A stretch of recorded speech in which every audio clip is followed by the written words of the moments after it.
Hola, ¿qué tal? Estamos en un nuevo programa Cambio en el Debate. En esta ocasión, teniendo como invitado especial a Jaime Darío Ceguera, diputado local del PRI la actual legislatura local. Jaime. Muchas gracias, Samuel, y un saludo a todos los que nos ven y nos escuchan y nos leen en este periódico que nos da la oportunidad de conocer las noticias de Michoacán todos los días. Eh, Tengo en la agenda tres temas a tratar contigo. El primero sería el del interinato, el del gobierno del estado, el del gobernador con licencia Fausto Villa Figueroa y el gobernador interino Jesús Reina García. Pero bueno, pues estamos a 20 días de que se le acabe esta licencia a Fausto Vallejo Figueroa y en ese sentido, bueno, pues se espera un panorama, digamos, inquietante, no quiero decir inquieto, sino inquietante en el sentido de que se mueven fuerzas políticas al interior del PRI, al interior del propio Congreso del Estado, y bueno, esto tiene incidencia a nivel nacional en demasía, yo diría, y bueno, ante este panorama, a 20 días de que se termine la licencia de Fausto Viejo Figueroa, ¿cuál es el panorama que tú ves y cuál sería tu pronóstico? Mira, yo primero lamento mucho la situación por la que está pasando el gobernador Fausto Vallejo, porque es un ser humano que ha luchado por ejercer la función pública y hoy que tuvo la oportunidad, bueno, pues es lamentable que suceda de esta manera.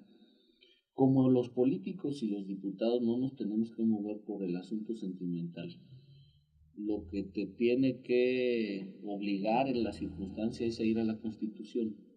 Entonces, el 22 de julio se terminan los 90 días que concedió el Congreso al gobernador Fausto Vallejo para ausentarse. Hay tres escenarios. Uno, que regrese, que obviamente está en su derecho de hacerlo y la Constitución se lo permite. El otro es que pudiera solicitar una licencia adicional por algún tiempo que tendría que pasar por un análisis muy cuidado y muy explícito del tema médico, porque obviamente que el Congreso está obligado, incluso por constitución, a calificar la causa bajo la cual se pida la licencia. En este caso estamos hablando de una hipótesis que no sabemos si se va a dar, pero que se confirmaría en una tercera hipótesis, que sería la licencia definitiva o la ausencia definitiva, para decirlo en términos constitucionales. Nosotros tenemos que ser muy cuidadosos porque vamos a calificar cualquiera de los tres escenarios. Primero, no especular, sino esperar cuál es la petición. Si la petición es regreso, obviamente tendremos que aceptarla. Si la petición es para solicitar una nueva licencia, creo que tendremos que valorar el tiempo y la circunstancia en la que se pida. Y tercero, la ausencia definitiva nos tendría que llevar, Samuel, a un escenario, y esto lo creo con mucha prudencia y con mucha responsabilidad, de un gobierno de composición. No me refiero a un gobierno de composición entre los partidos, me refiero a un gobierno que se ejerza con el concurso de una mayor cantidad de fuerzas políticas, tanto en lo regional como al nivel central. Un gobierno que tenga que actuar rápido para recomponer la situación financiera, lo cual implica un programa de austeridad con mucho más resultados y también un programa de obra que también te permita legitimar la acción de un gobierno de transición. Quedan 2 años y un poco más de 2 años y 4 meses, pero no es fácil. El licenciado Jesús Reina ha hecho un buen papel. Lo digo con toda la responsabilidad que implica. Mi posición cuando él llegó fue una posición muy clara, pero hoy tenemos que jalar todos la cobija para el mismo lado. Así que todo dependerá del escenario que presente médicamente y políticamente el gobernador Fausto Vallejo. Aún en el escenario de su regreso, que es un escenario posible por lo que se ha dicho de su salud en los últimos días, tendrá que haber una reconfiguración de algunas formas, de algunas áreas del gobierno. Ya está viendo una composición distinta en términos del organigrama, pero creo que necesitamos un gobierno que se mueva más rápido, que sea más ágil y que tenga la capacidad financiera a través de recortar un poco más el gasto para generar obra pública, que eso me parece central para los próximos días en Michoacán. Bueno, y en ese tema, el tema de la gobernabilidad, el tema de gobierno del Estado, pues soy el articulista, conductor de noticias de televisión.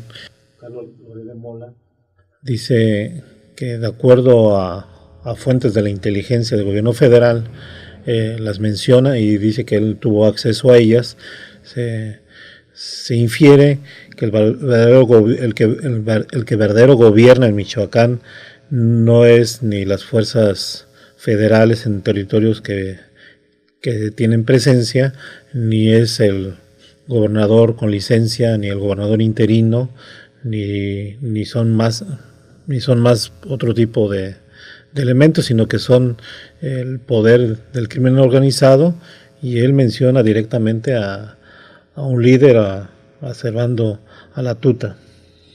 No, mira, yo creo que tenemos que ser muy prudentes en las formas y en las expresiones. El gobierno ha hecho un esfuerzo muy importante por contener la inercia que generó el crimen organizado, que había estado entrando en muchos ámbitos de la vida cotidiana, de la vida pública y de las actividades privadas en el Estado. No reconocer que hay un avance importante en materia de la contención y de la seguridad es perder la dimensión real del problema. Yo creo que se tiene que contener a diferentes niveles y tenemos que entender que cada región funciona de manera distinta. Por ejemplo, no es lo mismo la presencia de las fuerzas federales ante un problema tan grave como es el de la delincuencia en la zona baja del estado de Michoacán que lo que pueda estar sucediendo en Morelia. ¿A qué voy? En Morelia se ha sentido el cambio de unos días para acá, de unas semanas para acá, ante la presencia de las fuerzas federales, y hoy te puedo decir que sin echar campanas al vuelo, sin sobredimensionar el alcance que pueden tener las fuerzas federales, hoy se empieza a tener más confianza en el gobierno, más confianza en la acción de las fuerzas federales. El general secretario de Seguridad Pública es una gente que ha venido a trabajar con mucha discreción, pero con mucha eficiencia, y creo que hay que dejarlos hacer su trabajo.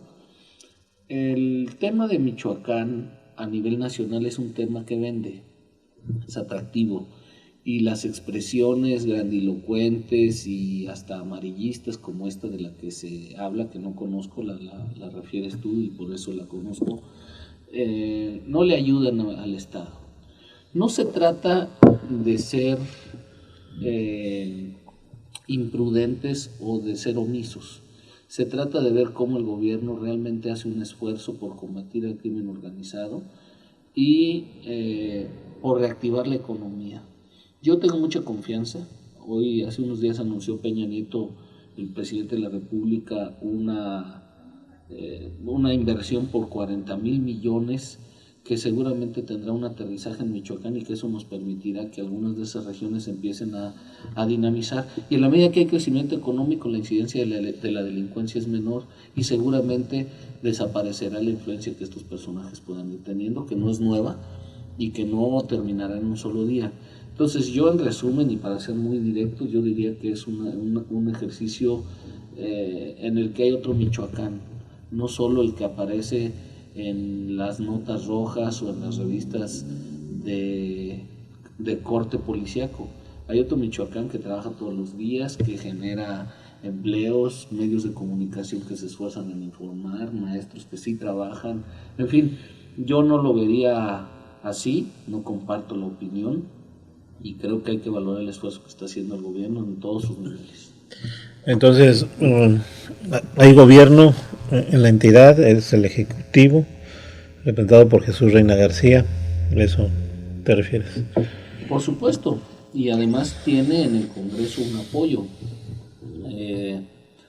Hemos estado discutiendo cuáles son las iniciativas que requiere para poder sacar adelante los próximos meses. Pero sin duda la coyuntura de no tener una definición final, pues actúa en contrasentido de lo que haga el gobierno, porque si la decisión es que termina esta fase en un mes, Bueno, se trabaja para un mes. Si la decisión es que termina en septiembre del 2015, pues se trabaja para 2 años y 3 meses. Pero mientras no tengas la decisión, pues eso también genera una incertidumbre que no es nueva en Michoacán, que ya habíamos vivido, y que limita las condiciones de trabajo de cualquier gobierno, el que sea. Y que es aprovechada, ¿no? Por otros Sí, elementos. sí, en el ejercicio del poder no hay espacios vacíos. Si alguien no ejerce la facultad de la policía, alguien va a dar órdenes, ¿no? Si alguien no ejerce los programas sociales, alguien se va a aprovechar de los que necesitan los apoyos. Si no se ejerce obra pública, alguien va a llegar y va a generar condiciones, pues para, no sé, para dar empleos o para aprovecharse de los desempleados. Entonces, yo creo que lo que Michoacán requiere es certeza en la decisión final para poder generar obra pública y poder multiplicar los efectos de un subdesarrollo que ya se está volviendo aceptado, normal. Yo lo que digo es que no podemos pensar que estamos en condiciones normales. Michoacán merece otras condiciones. Hay otro Michoacán en el que la gente vive, convive, crece y tiene condiciones para aportar de una manera distinta. Y el gobierno tiene que estar a la altura de su pueblo. Al final ese es el gran tema. Oye, estamos en lo particular viendo que hay tres temas pues a solucionar en corto plazo y ponerle metas a mediano y largo plazo, que es el tema de las finanzas públicas, el tema de la ciudad pública y el tema de la educación. Eh, Sin embargo, bueno, pues la pasada comparecencia de secretario de Finanzas y Administración, Carlos Río Valencia, habló de cómo el gobierno del Estado es rehén del magisterio democrático. Ese tipo de situación, más aunado al crimen organizado, más lo endeble de las finanzas públicas, ¿qué tanto podemos hablar de gobernabilidad? Mira, yo lo dividiría en dos cuestiones. Lo primero es que hay inercias que formalmente tiene que atacar el gobierno si quiere heredar condiciones de cierta viabilidad para los siguientes años. Y la primera es la relación con los grupos y organizaciones. Yo lo veo al revés. El gobierno regularmente dice, para generar gobernabilidad necesito evitar la protesta. Y entonces, esta es una inercia que viene de los gobiernos anteriores. Para evitar la propuesta doy dinero. Y al dar dinero rompo el equilibrio de mis finanzas. Y al romper el equilibrio no tengo obra pública ni inversión y entonces no genero desarrollo. Y yo creo que tiene que ser al revés. Yo creo que tienes que multiplicar inversiones y desarrollo para generar más empleos y para bajarle la presión a los grupos sociales que por la vía de la protesta consiguen demandas y recursos que pudieran hasta ser legítimos. No digo que lo sean, pero digamos, antes de meternos en el tema de discutir las causas, tendríamos, o los principios que enarbolan, tendríamos que discutir que se volvió una forma muy eficiente de obtener recursos la protesta, ¿no? Entonces se institucionalizó la protesta como el mecanismo por antonomasia, por excelencia, para generarte recursos. Como el gobierno es el proveedor de los mayores recursos en la entidad y los recursos son finitos, todo el mundo pelea por los pocos recursos del gobierno. Y si el gobierno sigue dando, si el gobierno sigue generando el incentivo de que a través de la protesta van a obtener estos recursos, va a echar a perder la condición de Michoacán, como lo hicieron los gobiernos periodistas, porque regalar el dinero es lo más fácil. Finalmente, el que regala el dinero no tiene problema. Yo creo que ese es un primer punto. Tenemos que evitar que el incentivo de la protesta siga generando dinero para los grupos sociales. Tiene que ser por otra vía. Jaime, la dejamos un momento, un pequeño receso y regresamos. Sí, muchas gracias. Bien, regresamos, te interrumpí. Jaime. Bueno, la situación de gobernabilidad de la que tú hablabas, yo creo que existe, pero hay vicios que tenemos que parar. Uno de ellos es el incentivo de generar la protesta como el mecanismo más efectivo para proveer de recursos a las organizaciones. Y yo creo que eso hay que pararlo. El segundo punto, y esto me parece muy central, es, regresando un poco al argumento anterior, es que mientras no haya desarrollo económico en Michoacán, mientras no haya inversión, todo mundo va a estar detrás de los pocos recursos que maneja el gobierno. Los sindicatos, la universidad, los municipios, los constructores, los estudiantes, y entonces el gobierno no tiene una capacidad infinita para responder a estas demandas. Necesitas proveer de un programa de obra, de un programa de acciones, de un programa de desarrollo social que te permita multiplicar en las regiones los recursos para que haya un crecimiento económico con una mayor distribución del ingreso entre las regiones. Si hoy uno va a la región de la Tierra Caliente, todo el tramo, toda la zona de la Tierra Caliente, desde Tepalcatepec, que es la zona que colinda con Jalisco, hasta Churumuco, Huetamo, San Lucas, que es la zona que colinda con Guerrero, está absolutamente deprimida más que nunca. Entonces, tienes que generar un programa de reactivación para esa zona. Obviamente el problema de la delincuencia te lo pone más difícil, pero lo mismo sucede para la zona de la costa, y lo mismo sucede en Morelia, y lo mismo sucede en el Bajío Michoacano, que es una de las zonas más productivas del país. Entonces, yo digo que tiene que haber una evolución en el tratamiento de las finanzas. Si se generó la reestructuración, que esta es también una especie de trampa, la reestructuración no le da más dinero al gobierno, No. simplemente pospone los pagos, y cuando tú llegas con un banco y le dices, oiga, yo le debo en mi tarjeta de crédito 10 pesos y se los tengo que pagar en 6 meses, deme oportunidad de pagárselo en 3 años, te va a decir que sí, pero te va a cobrar más. Entonces también eso tiene un costo financiero. El pésimo manejo de las finanzas públicas por la administración anterior, sin entrar en los detalles de las responsabilidades posibles que están corriendo, lo que implica es una gran irresponsabilidad, una gran deficiencia, una gran ignorancia y una gran displicencia para gobernar un estado. Y eso tiene una inercia, eso no se acaba en un día, ¿verdad? Hoy tenemos el gobierno más rico, pero más endeudado. Nunca en la historia de Michoacán se había tenido tanto dinero como lo tenemos hoy. En el presupuesto. En el presupuesto, 52,000, 53,000 millones de pesos. El gobierno de Ausencio Chávez, si no recuerdo mal, terminó como con 25, 30 millones de pesos de deuda. No llegaba a 50 para no excluir a algunos proveedores que pudieran haber andado por ahí. Estamos hablando de 1995. El de Tinoco, el del gobernador Víctor Tinoco Rubí, terminó más o menos con 150 millones de pesos de deuda. Y después de 10 años de administraciones del PRD, por lo menos el conteo que tenemos es de 35, 38 mil millones de pesos, que no es solo de deuda financiera. Aquí es donde está equivocado el propio PRD y la gente que defiende a su gobierno, que además hacen bien, pues tienen que defender sus propias cosas. Son una cantidad por concepto de deuda a los bancos, otra por bursatilización, otra por deudores diversos, acreedores diversos, y otra por pagos a terceros institucionales que no se han realizado. Cuando tú pones en el conjunto los pasivos, llegan sobradamente a 35,000 millones de pesos. ¿Qué haces tú si debes, por ejemplo, el impuesto sobre la nómina, que es el 2% de las nóminas de los empresarios o de quien provee empleo en el Estado, está comprometido para los próximos 20 años? De ahí no puedes tomar un centavo. Los impuestos, los recursos federales en muchos casos están comprometidos para el pago de deuda. Entonces, tienes que cambiar el esquema. En contraparte, también hay que exigirle al gobierno.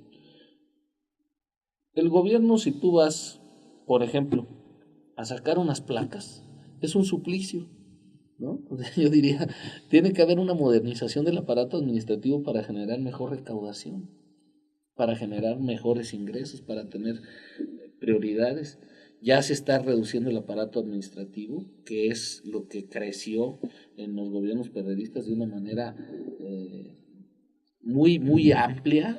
No tengo los datos exactos, pero el gasto corriente en sueldos, salarios, prestaciones creció de manera muy importante. Y entonces no puedes tener un gobierno troglodita, que todo lo que le llega lo engulla y además de que tenga un déficit como el que tiene de hasta 6, 7 mil millones de pesos al año por concepto de gastos en el sector educativo que no están contemplados en el presupuesto. Jaime, fíjate que yo he sentido que el gobierno, bueno, la oposición, tanto en el Congreso como en los partidos políticos, pues ha sido duramente cuestionado, criticado. Y bueno, yo creo que el propio gobierno del estado tiene, digamos, la fuerza suficiente para defenderse, también a través de los diputados locales del Congreso, bueno, todos de extracción priista. Sin embargo, yo veo una dirigencia estatal del PRI, también interina, como que nada de muertito, como que no sabe cómo hacer frente a las críticas de la oposición, y creo que tampoco tiene la figura, la estatura política, la personalidad para hacer frente a ese tipo de situación. A veces en los medios de comunicación es más fuerte, más interesante, más sustentada una postura de un diputado local del PRI, no de todos, pero de algunas figuras, y otras del gobierno del estado, que la del propio líder del PRI en Michoacán. ¿Qué está pasando ahí? El PRI tiene que entender que es un partido político, no una oficina de gobierno. El PRI tiene que aprender que tiene que estar en el debate y además hacer un ejercicio crítico de la administración y ser un soporte, sin duda. En todo el mundo, el partido que llega al gobierno defiende a su gobierno. Eso es absolutamente natural. En todo el mundo, el gobernante que encabeza las fórmulas, presidente de la República, primer ministro, gobernante al nivel que sea, es el líder natural de su partido político. Aquí hemos entrado en una etapa un poco de, pues no sé, de simulación de que eso suceda. El gobernante es el líder de su partido político. Lo que no puede hacer es darle recursos ilegalmente. Eso obviamente se tiene que evitar. Pero el punto es que el partido tiene que convertirse en un ente independiente del gobierno, y eso no lo entendió el PRI en el gobierno. Lo entendió, lo empezaba a entender en la oposición. Se empezaba a sentir cómodo de manera que podía criticar a los gobiernos de oposición y podía generar argumentos en las cámaras y podía proveer de elementos de juicio distintos a los de los gobiernos. Pero hoy que regresó, pareciera que quisiéramos haber regresado al viejo régimen, donde el PRI era una oficina de elecciones, y esto no es así. Y creo que eso hace falta. Tiene que haber posicionamientos independientemente de la línea política del propio gobierno, porque el gobierno sigue su curso. El partido tiene que debatir. A ver, por ejemplo, hace unos días Báez, de una manera me parece chusca, ¿no? Rayando en el cinismo, dice que hay que pedirles perdón porque endeudaron el Estado y el PRI no dice nada. Eso me parece absolutamente fuera de lugar. Tú no puedes esperar a que te digan, oiga, usted respóndale a este señor, porque ellos fueron los responsables. El endeudamiento en los estados, y esto va pensando en lo que dice el dirigente del PAN, los dos merecen mi respeto, pero están equivocados. El endeudamiento en los estados inicia con Fox. Antes del gobierno de Fox, los gobiernos de los estados tenían que solicitar un aval de Hacienda para poder endeudarse como lo estuvieron haciendo. Fox llega y dice, no, eso va en contra del federalismo. Y puede que hasta tenga razón. Pero del 2000 en adelante, los recursos de los estados aumentaron significativamente. Pues eso hay que decírselos. Entonces, la dirigencia del partido está pasando por la resaca de haber ganado el gobierno. Porque entonces estamos entre ejercer la crítica de manera natural o ejercer la adulación de manera permanente. Y yo creo que se tiene que convertir en un ente, si no autónomo del todo, sí independiente en sus decisiones y en su trazo político. Y en el Congreso, y yo eso lo quiero reconocer, hemos tenido esa libertad. y esa libertad se pudiera manifestar de diferentes formas. Hay quien la critica, hay quien piensa que no es lo más conveniente, pero a nosotros como diputados hay un intercambio con el gobierno, hay un intercambio con el partido, pero hay una libertad en el ejercicio de las ideas que a mí me parece que es producto de un signo de modernidad. ¿Qué hacer? Bueno, pues generar consensos, ¿verdad? Porque tampoco puede uno decir una cosa y otro otra, pero generar consensos implica platicar y discutir nuestro programa político. Nosotros no somos actores políticos, somos productos de un programa de principios. Es decir, no es lo que se le ocurra a un diputado porque ganó. Tienes que defender un programa de acción al que nosotros nos suscribimos cuando entramos a un partido. Entonces, creo que el PRI tiene que ser más activo en su posicionamiento territorial y obviamente más consistente, y no hablo solo de dirigentes, sino de los actores priistas, más consistente en la defensa de un proyecto político de gobierno que además es el mayoritario. Es decir, la gran ventaja de esto no es que tienes que actuar con argumentos, pero actúas bajo el peso de 800,000 votos que te dieron en Michoacán el triunfo muy por encima de los otros partidos, y eso también hay que defenderlo y hay que decirlo. Entonces, al mismo tiempo que hago esta crítica, digo que el partido lo va a aprender rápido, porque es más fácil aprender en la bonanza que en la adversidad. Es más fácil aprender en el triunfo, es más fácil aprender. Hay una nueva generación de priistas que no estuvimos en el gobierno, que estuvimos en la oposición, que nos hicimos en la brega del trabajo político desde la oposición. Y entonces yo creo, en el Congreso están muchos de ellos y en las presidencias municipales también, porque después de 10 años hay actores distintos.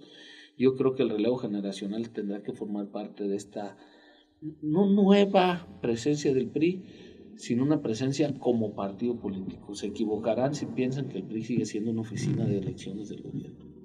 Bueno, y esa nueva generación tiene que romper esa sumisión, esa línea sumisa, ¿no? De vertical del poder priista, ¿no? Si hay argumentos para defender un asunto que el propio gobierno considera importante, hay que defenderlo con todo, aunque parezca sumisión.